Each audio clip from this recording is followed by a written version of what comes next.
This is RICKY, the YouTube Tech Guy. Hey guys, so today we have a very interesting video. Man, is this gonna get so much backlash and thumbs down.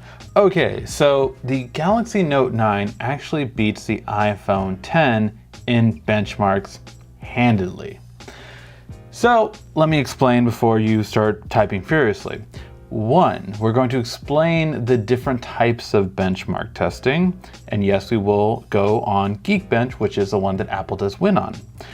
Two, we do understand that the new iPhone will be coming out, and instead of the A11 chip, you are going to get a much faster processor in the next one. So again, yes, we do understand all of this. That being said, let's get to the actual benchmark tests.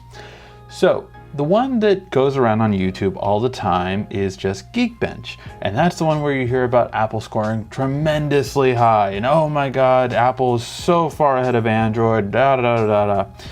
And it's true, in processor they are. That's what Geekbench actually tests. So when we go to it, you can actually see that yes, the Apple processor from last year is better than the Snapdragon 845 that is currently out this year. So handedly, single core processor easily beats it, multi-core easily beats it.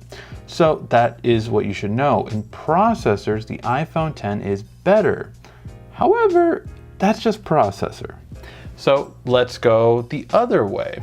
One of the other ways that Android and iOS compete against each other is graphics cards. So which one is better at rendering graphics? Well, if you just go by the graphics performance, Android, or at least in this case the Note 9, easily beats the iPhone X, doing a way better score in the same exact test and just handedly beating it. Now, if you look at the best devices for iOS, you can see where it stacks up, and this basically beats everything except for the highest iPad Pro. It does beat the lower iPad Pros, the iPhone 8 Plus, the iPhone X, all of those handedly. But in terms of Android, there are ones that are better than this as well. So keep that in mind that it's among the best, but there are some better out there. So that being said, in terms of graphics, the Note 9 is better.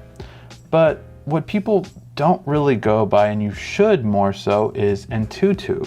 Antutu tests the entire phone. So it's not just processor, it's not just the graphics, it's everything about the phone. Stress tests, RAM, processor, battery, RAM, graphics, everything is tested on this.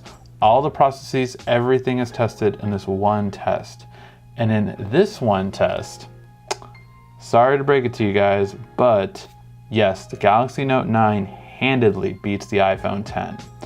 And I wanted to share this with you guys, and please share this with everyone you know that is confused by benchmarks, because I really think that too many times they get caught up in a processor benchmarks or even a graphics card or, you know, all this different kind of stuff. Now, does benchmarks actually mean performance?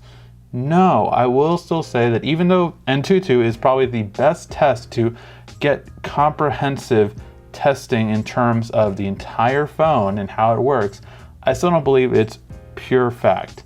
But you have to take both with stride, because I've heard a lot of iOS users say lately like, oh, if you go by benchmarks, then this and this and this. Well, it depends on which benchmark you're talking about. Overall, in terms of overall benchmark performance, this is the better phone compared to this one. Again, once the new iPhone comes out, we will do the same benchmark test compared to the Note 9 and compared to the Pixel XL 3 as well. So we are going to see where everything lands.